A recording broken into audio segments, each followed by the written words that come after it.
O título da palavra de hoje é Deus prepara a salvação.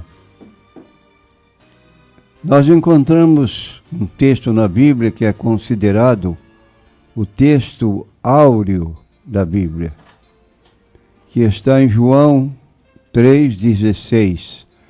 Deus amou o mundo de tal maneira que deu seu Filho unigênito, para que todo aquele que nele crê não pereça, mas tenha a vida eterna. Deus não enviou seu Filho ao mundo para condenar o mundo, mas para que o mundo fosse salvo por ele. Esse é o texto que nós consideramos o texto áureo da Bíblia. Salvação é para toda a humanidade. Ninguém poderá chegar diante do juízo de Deus e dizer: para mim não houve lugar, porque Jesus veio nesse propósito e ele fez convites repetidos, como Mateus 11, 28. Vinde a mim, todos vós que estáis cansados, oprimidos, e eu vos aliviarei. Tomai sobre vós o meu jugo. Aprendei de mim, que sou manso e humilde de coração, e encontrareis descanso para as vossas almas.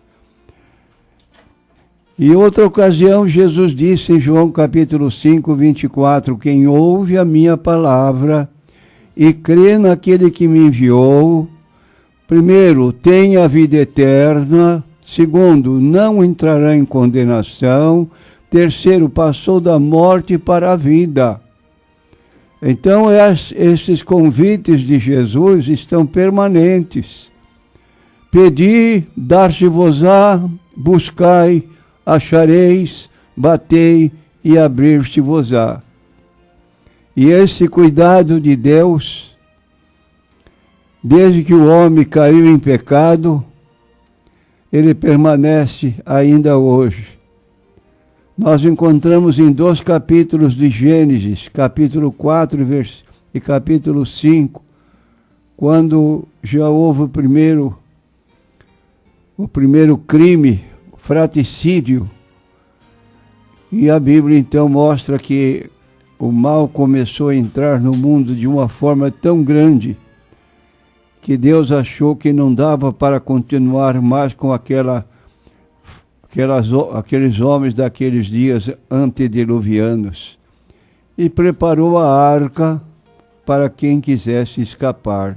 Felizmente, como é do nosso conhecimento, apenas poucas pessoas da família de Noé, 8 pessoas ao todo, é que entraram na arca e escaparam dessa situação que foi o dilúvio. E hoje, meu prezado ouvinte, o entrelaçamento da espécie humana, após o dilúvio, a humanidade teve um novo começo com a família de Noé, mas o acontecimento de Babel, logo a seguir, demonstra mais uma vez a tendência para a apostasia, para o afastamento de Deus, como está no livro de Gênesis, capítulo 11. E a humanidade rumou direitinho para a escuridão da apostasia e da idolatria. Nesse estado de coisas, Deus deu o primeiro e grande passo para redimir a humanidade. Está no livro de Gênesis 12. Ele escolheu um homem chamado Abraão, separou-o dos seus parentes idólatras, e aí convocou outros parentes para se unirem a ele, de modo que pudessem engendrar, preparar um meio de salvação para a humanidade que estava se iniciando. Josué, mais tarde, no capítulo 24 do seu livro, versículos 14 e 15, quando se dirigia para uma terra que Deus havia prometido, terra de Canaã, ele teve problemas no caminho, mas ele foi vitorioso. O conhecimento da verdade iria ser preservado por meio de uma família e, por fim, de uma nação. E as 3 promessas feitas por Deus a Abraão mostram a importância que esse homem teve na história do povo de Israel. Gênesis 12, 1-9. De ti farei uma grande nação, promessa que se cumpriu no Egito. Gênesis 46, versículo 8. Mas uma nação precisa de uma terra, e Abraão teve uma promessa de receber Canaã para seus descendentes, uma promessa que se cumpriu com a conquista liderada de Josué, de acordo com o livro de Josué, capítulo 21, versículos 43, 45. A escolha de Abraão, porém, não tinha por objetivo exclusivo o benefício de Israel, mas abençoar toda a humanidade. Como diz a própria Bíblia, em ti serão benditas todas as famílias da terra. Gênesis 12, versículo 3. No fim do Antigo Testamento, entretanto, essa promessa ainda permanece sem cumprimento. A providência de Deus usou José para preservar a descendência de Abraão no Egito. Os filhos de Jacó passaram a ser chefes das tribos de uma grande nação dentro do Egito. E após a morte de José, porém, Israel foi oprimido no Egito, sendo liberto sob a liderança de Moisés, que os levou ao Sinai, onde foi entregue a lei, de acordo com Êxodo 19, 24. Mas a lei não era a resposta ao problema do pecado, pois, como salienta o apóstolo Paulo, o homem violou a lei e assim ficou debaixo da condenação da lei. Em vez de ser justificado por ela, ele passou a se tornar devedor pela situação que tomou. E no livro de Romanos 3, versículo 9-20, Deus oferece a justificação, ou seja, a quitação do erro cometido com oferecimento para uma vida nova que agrade a Deus. Então, meu prezado ouvinte, nós temos no Antigo Testamento essa colocação que vem vindo a partir do Gênesis, Êxodo, Levítico, Número, Deuteronômio, até que chegamos então ao Novo Testamento, quando o plano de Deus se consuma na chegada do Senhor Jesus Cristo, que veio com um propósito: buscar e salvar o que se havia perdido. E queremos dizer que o maior problema de Israel, frisou Isaías, não era a Síria nem a Babilônia, mas a escravidão ao pecado. O profeta, pelos pecados do povo, que iam se avolumando. E aí estava um problema que se repetia com frequência. No fim do Antigo Testamento, essa promessa também se mantém sem cumprimento. E no fim do Antigo Testamento, o prezado ouvinte é deixado a clamar: e agora? E agora o que vem depois? Pois certamente os vazios são deixados para ser preenchidos. A palavra final ainda não foi proferida.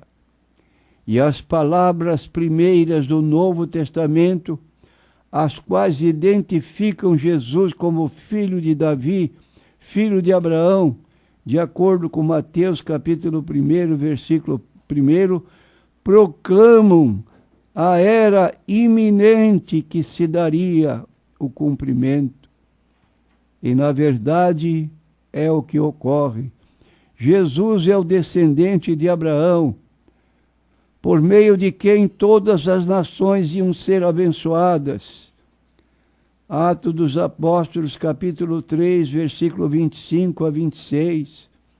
Ele é o filho de Davi, reinando sobre o trono de Davi, conforme nós lemos no Evangelho de Lucas, capítulo 1, 31 a 33.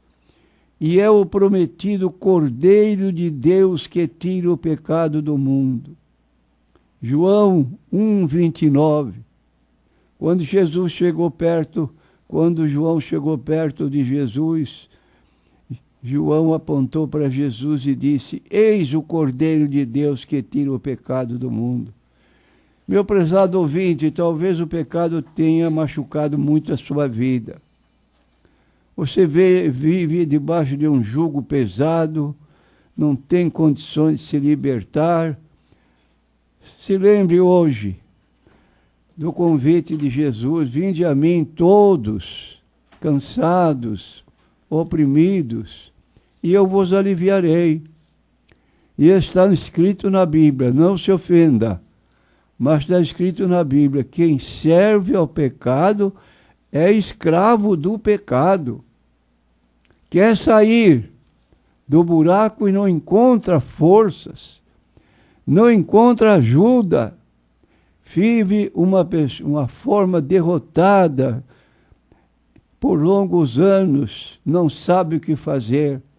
Mas você tem a Bíblia Sagrada que está sendo lida e oferecendo para você a oportunidade para você sair desse embaraço e aceitar Jesus como Salvador e Senhor, e assim usufruir das bênçãos prometidas na Bíblia Sagrada, não para algumas pessoas, mas para todas as pessoas que eventualmente queiram chegar a Jesus Cristo.